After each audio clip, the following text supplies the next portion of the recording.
everyone, thank you very much for stopping by and returning to the old world. At time of recording, I've not long gone back from my first ever Warhammer the Old World event. Not only was it my first ever event, it was also the event we were targeting as part of the Tale of Many Gamers project to be our target point for the end of that project. The event was hosted by Tale of Many Gamers competitor, project taker-parter, Incursion Events, who also does have a YouTube channel, Incursion Tactics, details of which are in the description below. Now we are trying to find dates at the moment for when everyone's available, or at least nearly everyone's available, to talk through their collecting activities in the month of June, the build-up to the event, and how they got on. So watch this space for that. But for now, let's talk about my experiences of this particular tournament. And let's start by looking at the force I was taking with me. So how did my Empire army finish out? Well, it was led by a Grandmaster on a barded warhorse. He was armed with plate armour, shield, white cloak, lance, and dragon slaying sword. And there was my first error. What I hadn't noted, although quite frankly I should have done, I've looked through the rulebook often enough, is that by equipping him with a magic weapon, it meant that the lance was useless. So it was 4 points wasted and could have been spent on something else, albeit not entirely sure what those 4 points would actually have been worthwhile using on. My Grandmaster was supported by a level 4 wizard on Warhorse, using a Talisman of Protection and also having the Battle Magic Law available to him. There was a mounted BSB, again the same mistake here, had Burning Blade and a Lance, a Chanted Shield, Plate Armour. The character slot being made up by 2 Engineers with no extra equipment. Corps was made up by 2 units of 9 Knights, both with full command, one of which had the War Banner. Both of my Knight units were drilled, and a unit of 5 Archers. The special unit were 2 units of Outriders, both with a Champion, 2 Great Cannon, and the rare slot filled by a Steam Tank and a Hellblaster volley gun. Now, pairings had been announced the day before, and this were all entirely open, so I knew what I was letting myself in for, and that my first game was going to be against Demons of Chaos. Now, I hadn't actually played Demons of Chaos before, but I had a bit of a look at what the units did, and I was certainly a little bit concerned. There was a lot of very quick units in this force. Fleshhounds, Crushers, Bloodthirster, a Demon Prince of Tzeentch at level 4. And I did actually have a conversation with my opponent, who was absolutely top-rate guy, about why he'd put a Tzeentch unit in with a mostly Khorne army. And he had said as much as he'd wanted to go with a Khorne theme, he couldn't justify going to a potentially quite competitive event. No one really knew how competitive it was going to be, and let their opponents have free reign with magics. And I think that seemed pretty justifiable. We weren't there for narrative standard play or anything like that. It was a competitive event. So I was thinking either my massed artillery is going to hold him at bay long enough to wear him down and allow cavalry charges to break through the ranks and get the job done, or he's going to be on me turn 2 and it's good night, Vienna. Sadly, my artillery didn't quite manage what I'd hoped for. I had a miscast from my wizard, just to add insult to injury, and overall I was on the receiving end of a proper battering. I think I did a reasonable job of making sure I could pick up what points were actually available, so making sure I finished units off so they weren't stuck with one model left and only giving it 25% of the points, for example. But overall, I don't think there was much more I could do. My left flank absolutely collapsed very quickly, and my most impressive combat character in this particular game turned out to be, I think, the level 4 wizard, who, when he started throwing knuckles at the opposition, seemed to actually bring a few of them down far more impressively than the rest of my units. So this led me to an absolute humbling in the first game and a 20-0 defeat. Still, onwards and upwards for game 2. In the losers bracket now, I could start to think about submarining against opponents that also had a losing record. The next game was going to be the breakpoint scenario rather than the standard battle of game 1. Not my favourite scenario for the Empire, given that you start so much closer to your opponent, and meaning you don't have as much time for the guns to do their work. Up stepped, once again, Demons of Chaos, but this time with a Slanesh theme. Now, with hindsight, I perhaps in this game didn't deploy as well as I could have done when there was large blocks of line of sight blocking impassable terrain on the field. The opposing force had a Kipper, a Demon Prince, a Herald of Slanesh, a block of 30 Demonettes, a couple of units of Furies, a big crab thing with a gun, some Seekers of Slanesh, and a couple of Beasts of Nurgle. My overall thought in this game, really knowing that I needed to bring models down for the break test, was to focus as much fire as I could on the unit of Demonettes, figuring that given there was 30 of them and they're only toughness 3, there was a good chance for me to try and get as many models off the table as I could early doors. I used my general at the head of a unit of knights to try and hold off on my left flank and to threaten a large attack there to act really as a fairly major distraction point, but I hadn't allowed for the impact of the Ether Blade, and the Demon Prince wielding it just absolutely bushed his way through my knights, and my Grandmaster proved to be wholly ineffectual. Supported by the Seekers, the Demon Prince came walloping around my flank to threaten the rear of my lines. As I once again struggled to deal with the speed of the Demons of Chaos, I ended up with my Steam Tank taking on the Soul Grinder in a particularly grindy matchup. Trying desperately to turn the tables, I launched my second unit of Knights with the BSB into a charge into the Soul Grinder.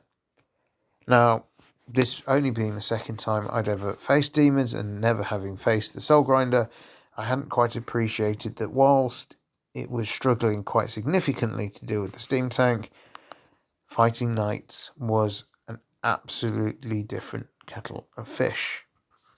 And they learnt a very painful lesson as they were absolutely crushed. Once again, with my gunfire not able to really create a safe distance, create that effective jab, if you want to talk in boxing terms, between me and my opponent, my army did what the Empire army does and began to fall apart very, very quickly. Special shout out should go into this game, I think, to my Steam Tank. It survived the battle. It was about the only thing that did survive, with one wound left. But also my level 4 Wizard Lord, who took on a full unit of Seekers pretty much by himself, and once again, throwing knuckles in their direction, managed to beat them all, supported slightly by his own assailment spell. So far, for 2 games, my best combat character had been a level 4 wizard who was armed just with a basic hand weapon. This was not looking promising for the men of The Empire, as once again they suffered a massive 20-0 defeat. I should say this game never felt as one-sided as that scoreline, however, shows.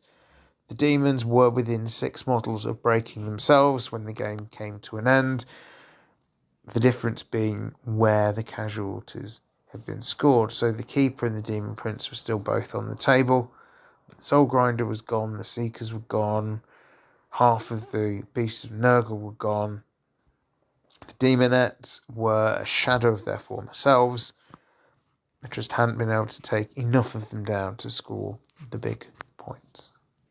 But firmly camped on the bottom table, it was time to look at game number 3, and a change from the Demons of Chaos as I faced a Warrior of Chaos army in the Mountain Pass.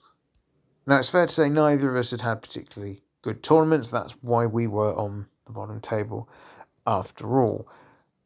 But looking at the Warrior of Chaos army on paper, you had to wonder why it had struggled. It had a really strong Lord on Dragon character with good armor save, ward save, and regen. There was a level 4 wizard, 2 blocks of Chaos Warriors, a Chimera, a chariot. So although the army was very small, there was plenty of punch to deal with. However, the deployment really, this scenario does favour the Empire, because I was able to open that initial distance between my force and my opponent's force and force him to walk through a hail of gunfire. Now, I think my opponent did everything he could. He pushed forward as fast as humanly possible. And whilst my cannons largely stuttered, the volley gun, the outriders, and to a certain extent the archers, all started to make the Chaos Warriors pay a terrible price as they marched slowly across the field. The terrain deployment did kind of mandate there was a channel at the middle to march down, and the warriors were stacked up one behind the other as the 2 units tried to march down the middle. It did mean with the Sorcerer Lord in the rearmost unit, I was kind of protected from it a bit because it took a bit longer for it to get into range for offensive spell. Also then, as a result of that, meant I could concentrate a lot of my firepower into the leading unit of Tzeentch Chaos Warriors. By the time they got into charge range, there was only one warrior standing, the unit champion, and he was gunned down in a stand and shoot charge reaction. On my often maligned left flank, I was facing off against a Chimera and the Chariot. The Chimera moved forward very aggressively turn 1 and gave me the opportunity to launch a charge with my general, the head of a unit of knights. An opportunity which I took, and for the first time ever, the dragon slaying sword did its thing. The Chimera was killed, and my unit was able to then charge on, crashing into the Chariot. The Chariot then being defeated and taken out of action the following turn. Fundamentally, this just left the dragon to deal with, and this was a problem. Surging forward, it launched an attack into my second unit of knights, this unit being equipped with the war banner, winning the challenge easily against the unit champion. Somehow my knights managed to hold. But by the time all this had happened, my other units of knights, led by the general, had taken out the chariot, reformed, and came crashing back into the rear of the now exposed Chaos Dragon. A bit of fighting took place, and the dragon lost the combat by, I think it was something like 1 or 2. My opponent rolled double 6 for his break test, and off he went, pursued by 2 units of knights, which easily caught him. With just the second unit of Chaos Warriors left alive for the Warriors of Chaos Force, and that's already starting to take a bit of battering. My opponent offered to concede, and we called it a day at that point. Remarkably, none of my Empire units had taken enough of battering in order to actually give up any points, whilst my opponent had very little left on the table. Game number 3 was 20-0 to the forces of the Empire, and giving me the one victory I'd hoped for over the course of the event. Going into it, I had thought it would be nice if I could win at least one game. It took 3 games to get there, but eventually I managed it. Now, I did feel a bit bad for my opponent. This was a really bad scenario for him. It was an interesting force. It looked really nice on the tabletop. It just having to walk down a couple of funnels into a mass of gunfire was ruining his day. Fair play to him. He kept a smile on his face throughout the game. Really nice chap. Hopefully, if we come across each other again, it'll be in a more balanced and interesting engagement. I'll finish with a bit of a shout out for 2 of my clubmates that were able to attend. Stephen with his Dark Elves, who managed to go 2-1, which is a real achievement with Dark Elves, which are, I think, at the moment widely perceived to be arguably the worst faction in the game. And to Tim, who is taking part in the Tale of Many Gamers series, who managed to go 1-2 with his Warriors of Chaos. So meeting, again, his target of winning a game. He did appear in his first game on the live stream of the event, which was being done by Epic Flail. So overall, I would say I did have a good time. It was very tiring. Not being particularly used to tournaments, there was a lot of decisions that I had to make. And there were definitely some really good learning points to take forward with future projects and future games. I would point out, when it came to the prizes at the end, although I was obviously nowhere near the top of the success ladder, I was very pleased to come out with the Best Sportsman Award, something which surprised me given the quality and the friendliness of play I witnessed across the event all day. So that's it for my take really on my first tournament. I had a great day out. It was good fun. Had 3 really interesting games. And whilst it would have been nice to play something other than chaos across the day, as I say, good games. Definitely learned quite a lot from them. Albeit this may be the last hurrah for a while for my forces of the Empire, as it's now time to turn my attention to other projects. I'll just wrap up by saying thank you very much for listening to my thoughts on this, my first tournament, and how I got on with it. If you've enjoyed this video and my general thoughts on all things Warhammer, do consider liking, subscribing, and all that good stuff. It's the best way of helping a small channel such as this one. Once again, thank you very much for listening. I am returned to the old world. Have a great day.